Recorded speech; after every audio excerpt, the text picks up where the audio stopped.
Let's consider a function f of x, or sorry, a function v of x equal to x dot x times a. So the vector a here will be a constant.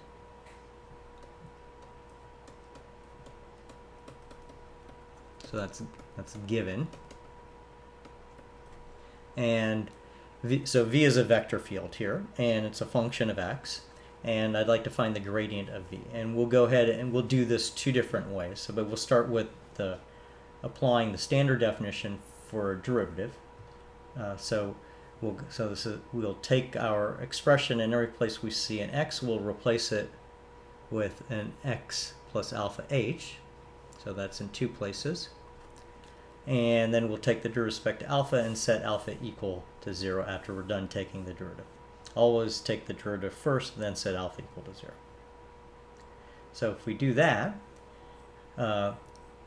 alpha place is in two places, so we're going to use the product rule. So we take the derivative in the first location where we have the alpha, so we'll pick up an h, and then the second term here we'll just rewrite right there, and then the a is just a constant. And then we have to take the derivative in the second place where we see the alpha, so that's in this second term here, and that's going to give us an h. And then the first term we'll just rewrite there, and then the a again is a constant, so it just continues. And we have to evaluate this for alpha equals 0.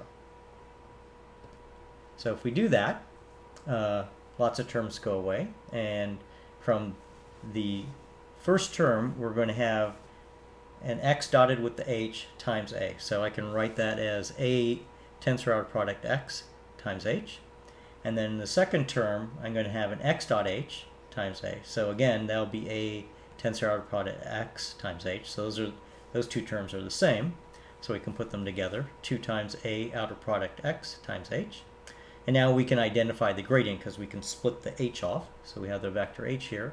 And so we can identify 2a outer product x as the gradient of v.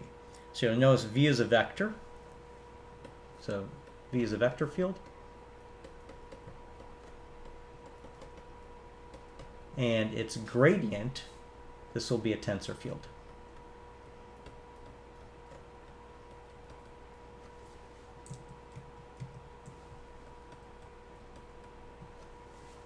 And if we want, we can write out the components of that tensor field. So if we expand that out, that will be 2. And we'll put them in the matrix, a1, x1, a1, x2, a1, x3 in the first row. And then a2, x1, a2, x2, a2, x3 for the second row. And then the third row will be a3, x1, a3, x2, a3, x3. So that's the gradient of our vector valued function v as a function of x. Now, this isn't the only way of doing this. So let me point out one other fact here is that if I have the gradient of v and I want its components, so I can act on it by 2 unit vectors. And if you work out the math there, what you'll find is that the components of the gradient are the partial derivatives of vi with respect to xj. Okay, and so this is another way in which we can calculate the gradient of v by just simply going straight after the components. So first let's write v in indicial form. So our vector field v I can write as vi is equal to xk ai. And now I can take the derivative of this expression with respect to xj. Notice I chose for my dummy index here k, and I was careful not to choose j because I know I'm going to try and take a derivative with respect to an xj. So if I write out the derivative of vi with respect to xj, x appears in two places, so again product rule. So I have the derivative of xk with respect to xj, and then the second x I just write down, and then the a is a constant. And then I take the derivative of the second x, so the derivative of xk with respect to xj. The first x just stays where it is, and again I copy over the a.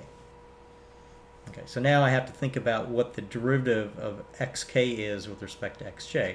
So there's 9 different combinations here of what k and j can be. So if k and j are equal, then I'll have something like x1 derivative x1. So that's going to be 1. Or x2 derivative with respect to x2, that'll be 1. Now, if k and j are not equal to each other, I'll have things like the derivative of x1 with respect to x2. But those are 2 coordinate directions, and they're independent of each other, so I'm going to get 0 for those. So the net result of the derivative of xk with respect to xj is just simply going to be delta kj, the Kronecker delta. So I can write that down. I can replace the derivatives now with the Kronecker deltas. So delta kj. And now I can use the substitution property of the Kronecker delta to get rid of the k's. So I can do the contraction on k, and then I'll be left with xj's in each term. So if I do that, I'll end up with 2 times xj ai. And this expression here is going to generate exactly these components up here. So this is just simply another way of taking these derivatives. So instead of getting the tensor object directly, what we do is we go ahead and we calculate the components. And then if I would like to rewrite it in tensor form, I can certainly do that. I could write then grad v is equal to